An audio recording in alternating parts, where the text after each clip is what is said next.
Ford Mustang on üks ikoonilisemaid Ameerika autosid, ehk siis kõik teavad seda autot. Ja ühtlasi ta on kõige pikemalt tootmises püsinud Fordi mudel. Fordil oli eesmärk teha üks odav ja sportlik auto, mille hind peaks jääma siis alla $2500, ehk siis tänases vääringus selline $25,000. Et seda asja ära teha, võeti alustuseks Ford Falcon ja Ford Fairlane ning nende tükke pandi siis nii salongi, kapoti alla ehk sillad ja kere, kõik oli siis olemasoleva Fordi tehnika pealt. Eesmärgiks oli müüa umbes 100 000 autot aastas. Esimese 3 kuuga müüdi neid juba 400 000 ja esimese 2 aastaga toodeti kokku 2 miljonit Mustangit, ehk neid tehti väga palju. Ja konkurendid said sellest haisu minna ning hakkasid üldse ka sarnaseid poniautosid tootma. Tegelikult panigi Mustang alguse uuele autosegmendile ehk siis poniautod. See tähendab, et autod on lihtsad, odavad, sportliku välimusega, reeglina suurte ja sportlike võimsate mootoritega, 4-kohalised ja tagasillaveoga.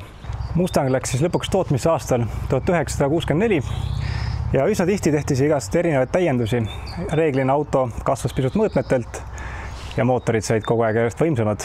Ja üks suuremaid muudatusi tehti auto juures, vähemalt visuaalsel poolel, aastal 1971. Ja 1973 tuli välja siis juba täiesti uus mudel, mis oli juba sihuke kole ja kandiline, ehk siis ei olnud enam see äge klassikaline Mustang. See konkreetne eksemplar ongi täiesti esimese põlvkonna lõpust, ehk siis aastast 1973. Ja see ei ole lihtsalt tavaline originaal Mustang, vaid see on üks põhjalik Mustangi restomood. Aga mis asi see restomood täpselt siis on? Kui tavaline ehk siis sihuke klassikaline restaureerimine tähendab, et püüeldakse 100% originaalsuse poole, ehk siis püütakse auto taastada võimalikult selliseks, nagu ta tuli tehasest välja. Siis restomoodi puhul jäetakse see algne kere võimalikult originaalilähedane, tihtipeale ka sisemus hästi originaalilähedane ja siia kapoti alla ja mujale paigaldatakse siis täiesti uus ja modernne tehnika. Eesmärgiga saada muidugi parem juhitavus, rohkem võimsust, muidugi ka turvalisust ja siis ka erinevat mugavusvarustust, näiteks automaatkast, konditsioneer või mis iganes muud mõnusat, moodsat lisavarustust saada. Ühesõnaga, restomoodi puhul klassikaline välimus ja selle klassikalise kesta all siis moodne tehnika.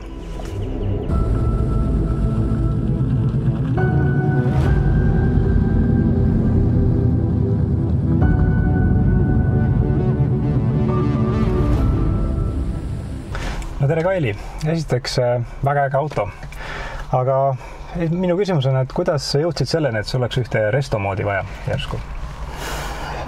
No tere!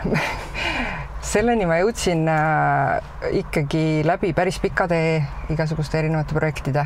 Et on olnud mul vanasid, on olnud uuemaid ja siis ma mõtlesin, et restomood on selline 2 heade omaduste kokku pandud tervik, et peab seda ka proovima. Ja siis Saksamaal ühel hot rodide näitusel ma nägin ühte vana 50ndate Chevy paneltrakki.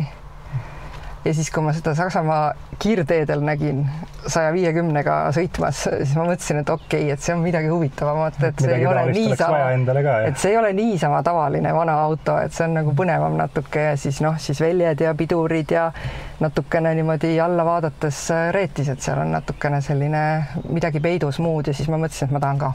Aga kuidas valik just siis Mustangi kasuks osutus või miks selline auto?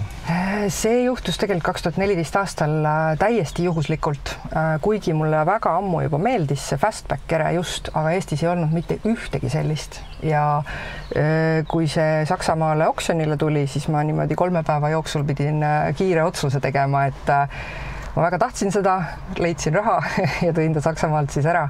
See oli sellel ajal siis 2014 oli see kere esimene Eestis selline nagu siis fastback ja Mach 1 ja siis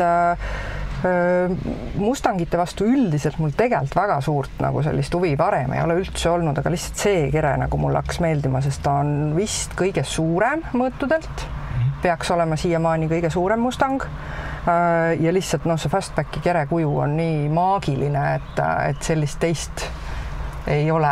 Et päris siuke juhuslik valik ei olnud, et ikkagi oli plaanis Mustang võtta, et ei olnud see, et leidsid oksjoni ja siis, et nüüd on Mustang? Ei olnud plaanis Mustang võtta, tegelikult mul oli välja vaadatud üldsegi üks teise generatsiooni Camaro, mida ma tahtsin osta endale, sellepärast mul oli raha kõrvale pandud ja kui ma selle leidsin, siis ma tegin lihtsalt kiire ümberotsustamise, aga ei olnud üldse mitte, ei olnud see Mustang nagu selline must be valik, see oli mul täiesti juhuslik leid ja kuna mulle on ammu see autokere kuju just meeldinud, just tõesti see on nagu selline kuju, mida on nii kuidagi ta on nii eriline, et siis ma otsustasin selle kasuks lihtsalt.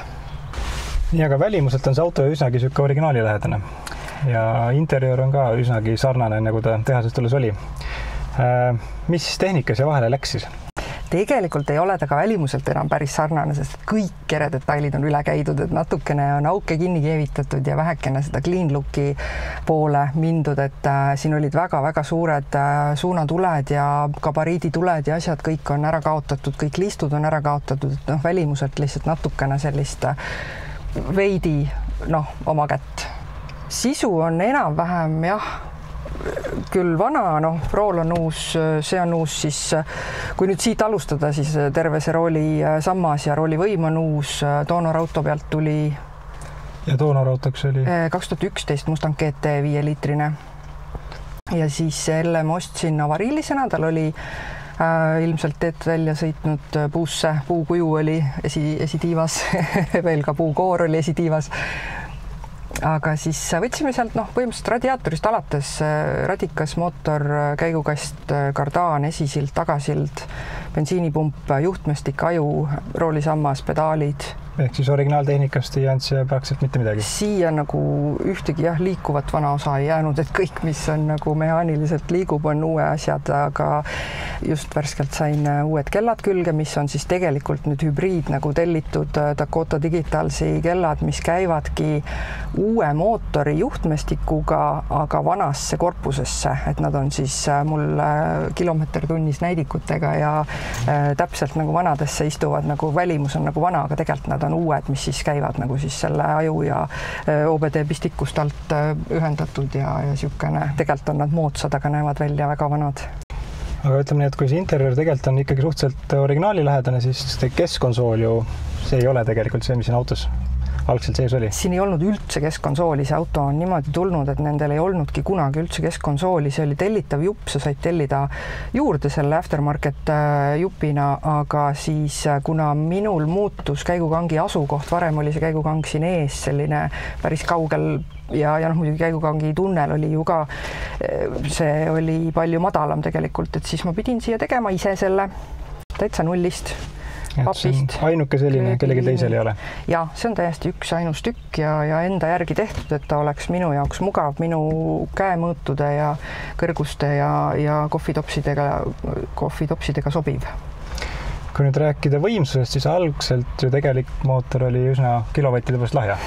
Ta oli väga lahja, sellepärast, et 73 aasta Mustangid olid vaheaasta üleminek kütusekriisil kuidagi nagu ökonoomsete peale, mis ei olnud tegelikult üldse ökonoomne, kui ta oli mul vana 5-liitrine, siis ta võttis 25 sajale kütust, aga see oli tingitud siis sellest, et ta oli lihtsalt nii vana ja mitte üldse heas korras, aga see oli 103 kilovatti, kui ma nüüd õigesti mäletan, ega ta linna vahel oli väga mõnus ja piisas täiesti, aga maanteekiirusel ikkagi jäi väheks, seda lõppkiirust mööda sõitu teha oli väga-väga-väga kehv, et tal ikkagi jõud sai tegelikult otsa lõpuks, et on küll 5 liitrit, aga nagu seda nagu väänet on ainult esimeses otsas ja lõpp oli lahja. Ja nüüd on kilovatte siin? Nüüd on 307. No ikka peaaegu, et 3 korda rohkem, eks ole?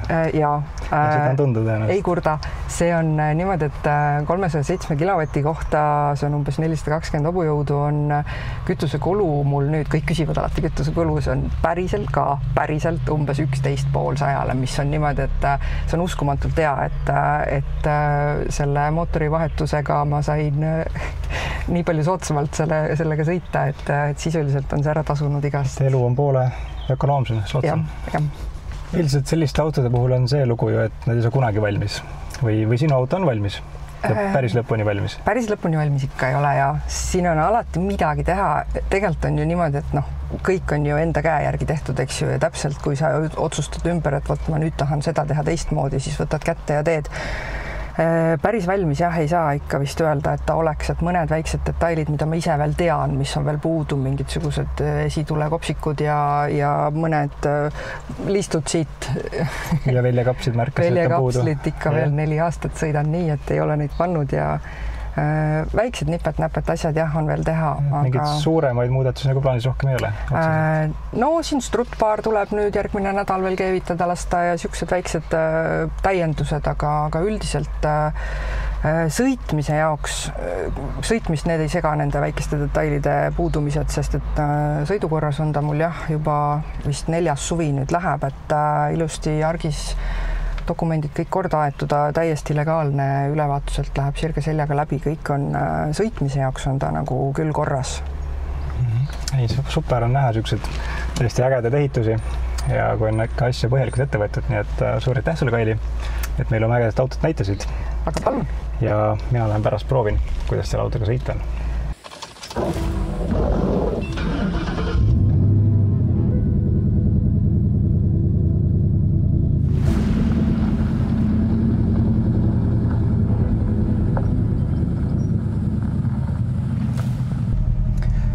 Sellises autosse istudes tegelikult täpselt ei tea, mida oodata. Väljast on ta uunikum, näeb väga-väga vana välja, kuid sa tead, et siin kapoti all ja sildades ja igal pool mujal peaks olema selline moodne tehnika. Ühesõnaga, proovimegi järgi, kuidas see asi siis liigub või sõidab või töötab. Hääled on muidugi vägevad, see 5-liitrine V8 uriseb ja löriseb siin nagu loom. Ja ütleme, esimese hooga kohe saad aru, et tegelikult ta ei ole selline vana klassikaline Ameerika auto, mis ujub sul igat pidi üle tee. Ta on üllatavalt konkreetne ja siuke tänapäevane, kuigi ta tundub meeletult kerge nagu väikse sule peal hõljud. Et kuna tal tühimassi on ju tegelikult vähem kui siis sellel doonoriks oleval Mustangil, siis ilmselgelt see vedrustus on natuke see kuidagi vähe teistsugune. Aga mõnusalt stabiilne. See kõik tundub kuidagi töötab juba hästi kokku. Oleme ausad, tegelikult ju siukse 60 aastat vana autoga, 70 aastat vana autoga sõita ei ole kuigi meeldiv. Siin rooli taga on see päris mõnus. Ta on väga konkreetne. See juhitavus on väga hea, see rool kuulab täpselt sõna. Vedrustus on, ma ütleks, väga mõnus. Et üliäge, et siukest asju tehakse. Ja minu meelest siuke retromood on isegi vähemalt kasutaja jaoks märkimisväärselt mõnusam, kui taastada auto nii-öelda uunikumiks. Sest ütleme nii, et mina ei kujuta ette, et oleks väga mõnus sõita 73. aasta originaal Mustangiga. Ta on ilmselgelt sul üle tee igat pidi õõtsub ja kõigub ja lärmab ja väriseb ja rabiseb. See auto on täitsa siuke mõnus, kasutatav. Igapäeva autoks kindlasti kordades meeldivam kui päris originaalkonditsioonis Mustang. Aga ei väga äge, et siukest asju tehakse. Siuksed retromoodid on minu meelest üks kihvtim auto tuunimise või ehitamise vorm üldse. Nii et kui sul satub olema kodus ka selline äge restomood, siis võid mul julgelt kirjutada sellest. Äkki leiame koos siukse aja ja vaatame üle. Aga jah, ütleme nii, et see esimese põlvkonna Mustang, ta on ikkagi ikoon. Ta on selline klassikaline. Kõik, mis järgi tulid, ei olnud enam minu meelest päris see, aga see esimene on just see ainuke ja äge. Ja loomulikult see fastback kere on minu meelest nende peal kõige kenam ja kõige kaunim. Kuigi seda sai ka kabrioletina ja siis nii-öelda ka hardtopina. Puhas nauding. Ja see on tõesti ilus auto ka. Vaatad peale ja silma ainult puhkab.